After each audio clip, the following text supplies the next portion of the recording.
দর্শক দেখছেন সে বিতর্কিত এই কাবা ঘরের প্রতিকৃতি যেটি তৈরি করা হয়েছে সেটি ইতিমধ্যে ভেঙে ফেলা হয়েছে এবং সেটি ভেঙে পড়ে গিয়েছে। আপনারা দেখছেন একটু আগে যে মহিলা সে ঘরটি বানিয়েছেন তাকে এখান থেকে নিয়ে গেছেন ফুলছড়ি থানা পুলিশ।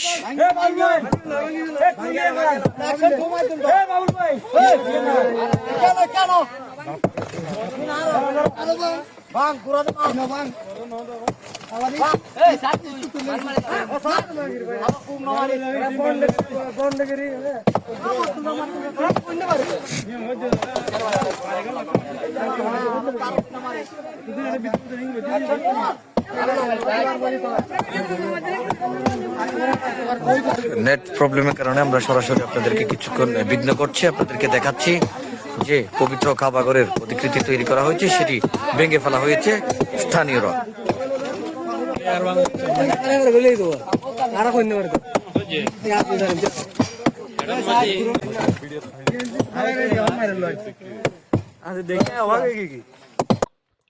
এরা কত বড় আর ফুরিক্সের মধ্যে কত বড় জঘন্য একখান খাম, গিনুত একখান খাম। আল্লাহ দুনিয়ার মধ্যে আল্লাহ পাক রব্বুল আলামিন একখান কাবাগার আরব এখন উল্লে রাখি জিয়ান সৌদি আরব মক্কা মধ্যে অবস্থিত। আর জিয়ান দিয়ে আর মুসলমানের অস্তিত্ব, ওই অস্তিত্বরে আঘাত করিয়ে ওই অস্তিত্বর আঘাত হানিয়ে আল্লাহ আল্লাহ শিরিক করে বললো কত বড় কাবাগার আদলে ওনারা দেখতে লাগুন এত বড় খাস ফরিদছড়ির লালাঙ্গের মধ্যে হয়ে গিয়ে গো। কিন্তু ফরিদছড়ির লালাঙ্গর তৌহিদি জনতা এবং স্থানীয় চেয়ারম্যান, প্যানেল চেয়ারম্যান, মেম্বার এবং স্থানীয় কোনো দায়িত্বশীল কেউ আজ এই জিনিস দেড় মাসের কেউ এই জিনিস বিরুদ্ধে এত বড় অপরাধের বিরুদ্ধে এত বড় শিরকের বিরুদ্ধে কেউ কোনো পদক্ষেপ নয়। আর আজ বেশ কয়েকদিন নদী ইয়ানোর কথা ফুনির অনরা ফুনতে লাগবেন, অনরা দেখতে লাগবেন।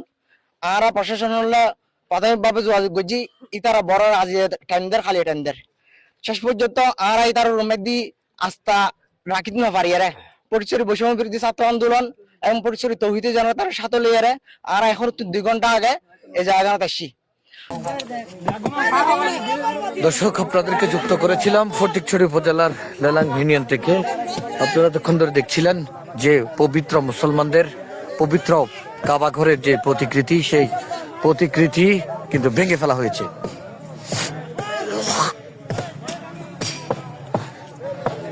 স্থানীয়রা এবং বৈষম্য বিরোধী ছাত্র আন্দোলনের শিক্ষার্থীরাও ছিল। একটু আগে দেখছিলাম যিনি ঘরটি বানিয়েছেন সেই আয়েশা বেগম নামে একজন মহিলা, তাকে পুলিশ নিয়ে গেছিল এই আশ্রয়ণ প্রকল্পের ঘর থেকে।